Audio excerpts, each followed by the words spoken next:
hadda maanta xamar dadku waa ammaantamaanoo waa fiican tahay xamaroo sidii hore waa dhaantahay waxay ku dhaanta waa adinka xamar waxay sidii hore ku dhaanta waa adinka la'aana nimanka xamar qarxida waaweyn oo qarxii zoobo kalaa keeni jiray maanta ma keeni karaan koow waay horta waa mashquulsan yihiin oo adinkaaba mashquuliyey oo baqay ku jiraan waa niman baqasho ku jiro oo cararaya firaaqo uma helaan waktina uma haystaan labo kuwa adinka oo kale ahaa u taagan albaabada xamar laga soo galay bannaankeedoo dhan oo hor taaganoo maxaa fashilinaya oo meesha ku celinaya oo aanay soo mari karin marka dhallinyaro waxaan rabaa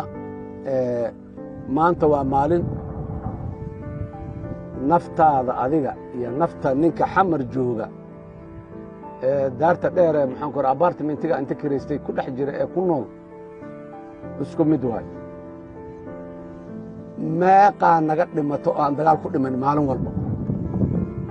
inta dagaalka nooga dhimato waxaa ka badan inta caadi nooga dhimataa ka badan haddii lasoo tiro koob caadi malaariyaa dishay kansaraa ku dhacay maxaan ku ihahdaa beerkoo beelay maxaan ku ihahdaa istarogaa ku dhacay oo lug iyo gacanaa dhacday kabacdina waa dhintay saaron shilow galay waxaa la leeyahay oo dhan ayaa boqolkiiba boqol ka badan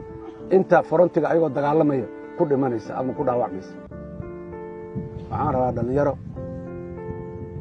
waa guulaysanay meesha aan joognay iyo meeshii laga soo bilaabay bal eeg inta u dhexayso beledweyne iyo inta ama muxuu aha meesha la yidhaha bacda oo u dhexaysa beledweyne iyo matabaan u dhexaysa laga soo bilaabay ilaa meeshaan wiilal saaxiibadiinna walaalihiinna khayrkiinna ayaa intaas soo waday oo aan ilaahay aan haysanin maanta qalabkaan aad haysataan bacda ninkii lug ka soo bilaabay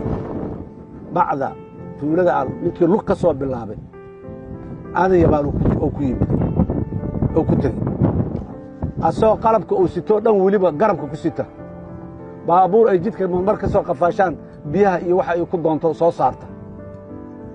laakiin nimanka gorgorreelyo aad aragteen qoryaha waaweyn oo ay wadaan culayska badanna garabka ayaga ka mid ahaaye garabka ayagoo u saaran yahay meeshaa inta ka soo lugeeyana meeshaa ku yimaadeen maanta intii hore waa dhaannaa waa ka qalab badannahay waa ka tiro badannahay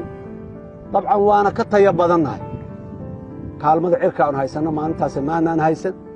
qalabkaan maanta aan haysanno cusub maanaan haysan aad iyo aad ayaa duruufaheennu ahayd laakiin maxaan haysannay niyadaan haynay niyad maantana weli niyaddii waa haynaa maanaan niyad jebin cadowga uhiilintiisu dimuqraadiyad ma gasho marka dhallinyaro guul iyo khayraan idiin rajaynayaa meel kastoo aad joogtaan sidaanoo kale aan idiin soo daba kaceenna xafiisyo eer ku dhushinna intaan iska fadhiisanno orda adika dagaalka aada idinma lihin waa idin daba soconnaa maalin walba inta la idiin sheegoo kalaa la ii sheegaa baabuur qaraxaa jidka kugu jiro waa lagu sumaynaa helikobtarka asaaran tahayaa muxuu ahay zuuyaa loo diyaariyo waa la soo ridaa ha isku bixin ha ka dhicin ha yeelin maalin walba intaasaa farriintii ugu dambayso xalal ii soo dira haddaad aragto waad yaabaysaa hadda anigana intaa idiin sheega waa iga dhaba shabaab inaanu idili karin inaan aaminsanahay inta qadartaydii alla maalinta ii qoro inaan dhintay ay wax ka dhiman yihiin leanna ilaahay subxaanahu wa tacaala aydihiis qur-aanka ku yidhi soo maha